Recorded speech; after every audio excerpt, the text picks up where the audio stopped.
Saudara Presiden Savkom Sorong, Agusti Sagrim, pesimis melihat harapan Presiden Jokowi kepada Menpora Dito Aryo Tojo yang baru dilantik 3 April 2023 menyelenggarakan Liga Antar Kampung karena tidak punya waktu cukup untuk menjabarkannya. Selain waktu yang dianggap tidak cukup bagi Menpora baru, keterbatasan sarana pendukung penyelenggara Liga Antar Kampung, terutama sepak bola, yang tidak diperhatikan mengambil keputusan di daerah menjadi kendala tersendiri, sebagaimana dilaporkan dalam wawancara berikut ini.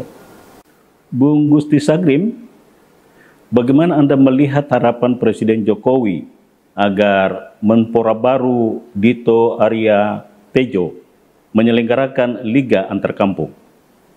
Ya, saya pesimis ya. Pesimis karena targetnya juga untuk apa? Ya kan? Sementara kita tahu bahwa kebijakan ini ada istilah yang bilang bahwa lain guru lain ajaran, lain koki lain masakan, lain pemimpin lain kebijakan. Bahwa kemudian 2024 ini udah semua selesai ya kan, orang habis masa jabatannya, terus program yang mau dicanangkan itu apakah hanya program yang kemudian menghambur-hamburkan uang ya di dalam masa waktunya sisa ini, karena nggak dapat targetnya.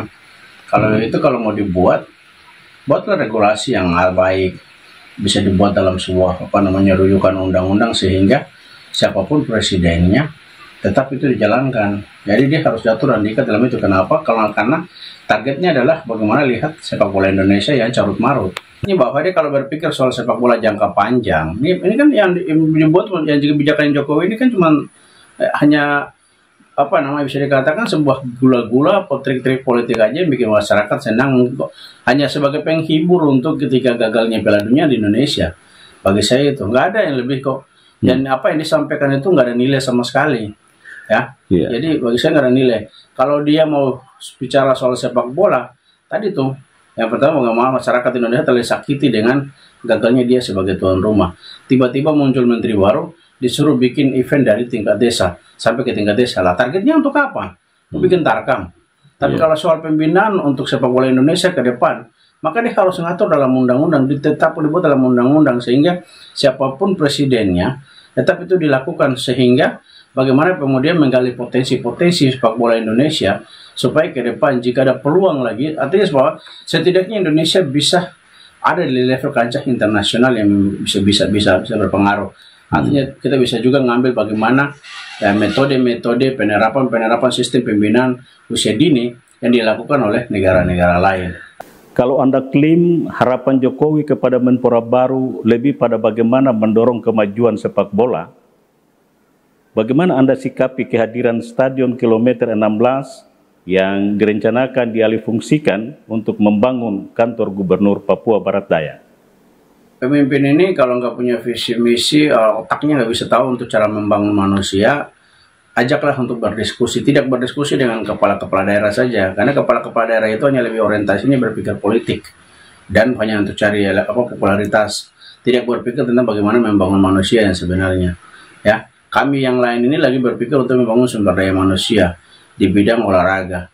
Ya, apakah kemudian mereka akan jadi pemain hebat atau atlet yang bersangkutan? Bukan itu poinnya. Tapi poin yang terpenting adalah bagaimana dengan wadah-wadah yang sekarang yang sudah minim sekali, bahkan hampir nyaris tidak ada fasilitas yang ada disiapkan oleh pemerintah. Hampir yang ada ini semua milik pribadi. Lapangan di Malano itu milik kakak Orpa Oso, di Malibela itu keluarga Malibela punya, terus di di SMP 2 tuh punya keluarga di SMP 2, di Tanjung Kasori punya orang di Tanjung Kasori. Jadi tidak ada fasilitas yang benar-benar disiapkan oleh pemerintah untuk menampung semua bakat anak-anak Papua yang ada di Sorong Raya, khususnya Papua Barat Daya nih. Lah, hari ini satu-satunya fasilitas yang bisa dikatakan bahwa tidak layak digunakan, tapi kemudian itu dimanfaatkan sebaik mungkin oleh anak-anak muda Papua yang ada di Provinsi Papua Barat ini, yang ada di Sorong Raya ini, untuk melakukan aktivitasnya. Ada pembinaan di situ, ada latihan di situ. Hal-hal ini yang harus dilihat. Jadi bukan bahwa ini sudah satu-satunya wadah tempat fasilitas yang sementara ini kita bisa pakai. Lah hari ini kalau kemudian pemerintah dengan otak kerdilnya itu lalu kemudian datang untuk mau alihfungsikan itu menjadi kantor gubernur, saya pikir dia sangat-sangat benar-benar tidak secara langsung dia membunuh ya bagaimana kemudian semangat generasi anak-anak muda untuk mau bangkit melalui olahraga-olahraga ini. Kita tidak melihat soal dia akan jadi pemain atau muncul sebagai atlet daripada bidang itu, tapi bagaimana kemudian kita bisa mengalihkan dia untuk kegiatan-kegiatan positif, latihan, ada event ikut event, daripada kemudian tidak ada kegiatan lalu mereka cuma duduk mabuk, bikin masalah dan segala macam, lalu tuh berbangga dengan jalan dengan mobil tutup kaca dan segala macam. Saya pikir hal ini dia harus buat kajian baik, karena kalau pun dipaksakan, saya pastikan saya dengan teman-teman atau apa kita komunitas kita akan lakukan aksi.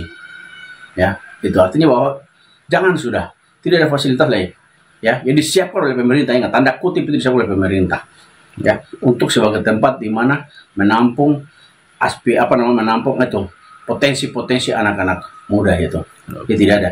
GOR sudah tidak layak, pantas digunakan, ya, GOR satu-satunya cuma di Sorong Raya, satu-satunya GOR cuma ada di Kota Sorong, nah itu tidak layak, ya. Stadion di saat pemain lapangan bola semua di Sorong Raya tidak ada yang pantas digunakan selain ada di Raja Ampat di stadion dia punya lapangan memenuhi standar dan ditambah dengan yang ada di stadion 16 itu sudah tidak ada lagi, ya. Bawela nggak mungkin, Bawela itu tidak memenuhi standar. Presiden Savkom Agustis Sagrim, terima kasih sudah berbagi di CWM News.